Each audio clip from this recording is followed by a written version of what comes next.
Bonsoir ma douce, ou peut-être bonjour. Je ne sais pas à quelle heure tu regardes cette vidéo, je ne sais pas où tu es, je ne sais pas ce que tu traverses en ce moment, mais si tu es là aujourd'hui, j'ai envie de croire que ce n'est pas un hasard. Alors prends quelques instants pour toi, installe-toi confortablement, prends un thé, un café, un chocolat chaud et une couverture si tu en as envie. Et surtout, dépose un instant tout ce que tu portes sur tes épaules. Ici, tu n'as rien à prouver.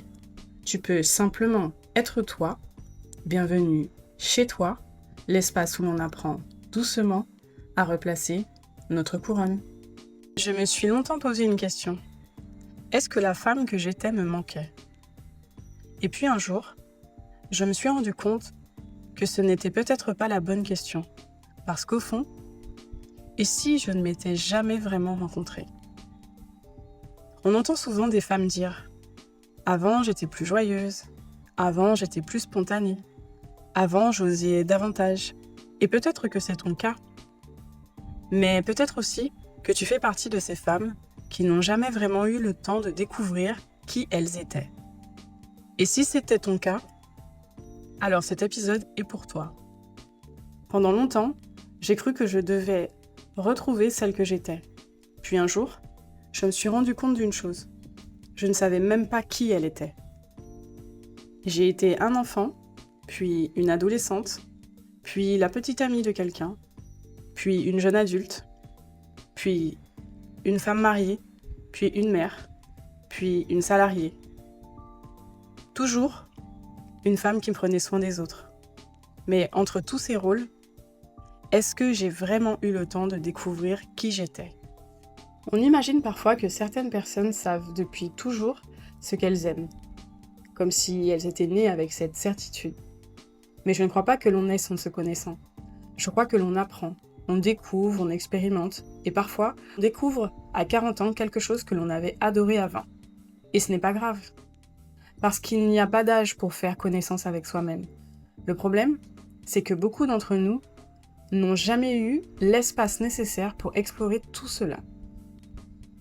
Trop tôt, il fallait être raisonnable, être sérieuse, faire les bons choix, répondre aux attentes. Alors, sans même nous en rendre compte, nous avons parfois choisi ce qui semblait juste, avant même de nous demander ce qui nous faisait vibrer. Alors laisse-moi te poser une question. Est-ce qu'il y a quelque chose que tu as toujours eu envie d'essayer, mais que tu as remis à plus tard parce que tu pensais que ce n'était pas pour toi, ou parce que tu pensais qu'il était trop tard? Et si ce trop tard, c'était aujourd'hui? Il y a aussi une autre idée que j'aimerais déposer dans ton cœur. Tu as le droit de changer. On nous fait souvent croire qu'une fois adultes, nous devons être définitivement quelqu'un. Mais pourquoi? Pourquoi faut-il aimer les mêmes choses toute une vie? Peut-être qu'à 20 ans, tu n'aimais pas lire, et aujourd'hui, tu pourrais passer des heures dans une librairie. Peut-être qu'avant, tu pensais ne pas être créative, jusqu'au jour où tu t'es assise devant une toile, et où tu t'es surprise à aimer peindre.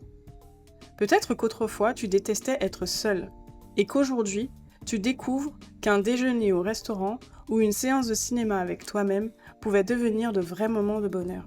Peut-être que tu croyais devoir toujours être productive, jusqu'au jour où tu as compris qu'un massage n'était pas du temps perdu, mais une façon de prendre soin de toi. Et tu vois, ce n'est pas parce que tu changes que tu te perds. C'est peut-être justement parce que tu changes que tu commences enfin à te retrouver.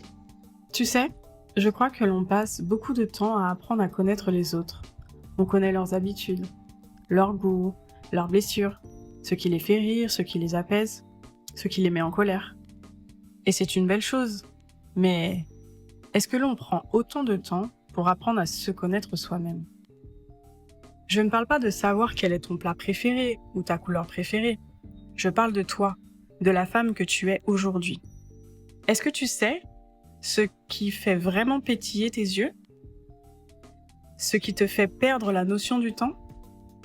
Les sujets dont tu pourrais parler pendant des heures? Les endroits où tu te sens immédiatement en paix? Les personnes auprès desquelles tu n'as pas besoin de faire semblant?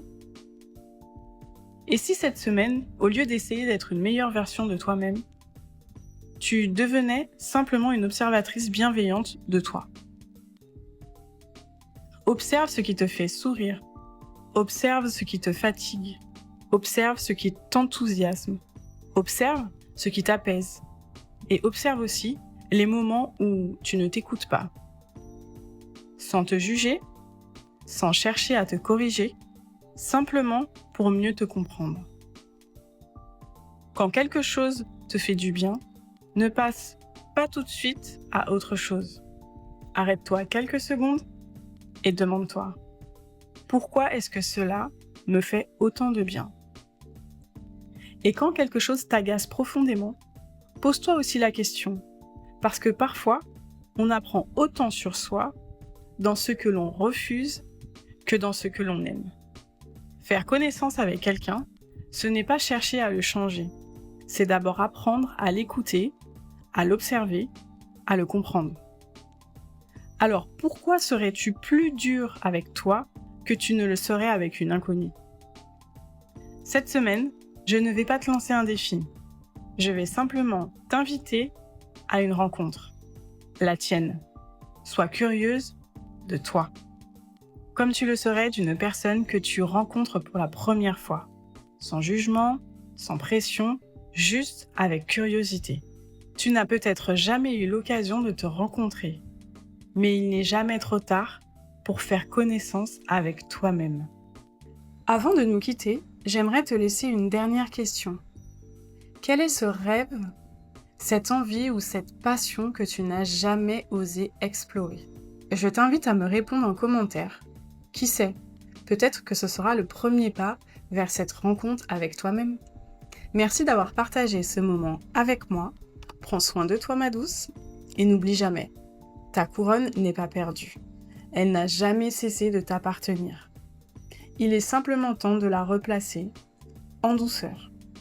On se retrouve dimanche prochain, chez toi, l'espace où l'on apprend doucement à replacer notre couronne.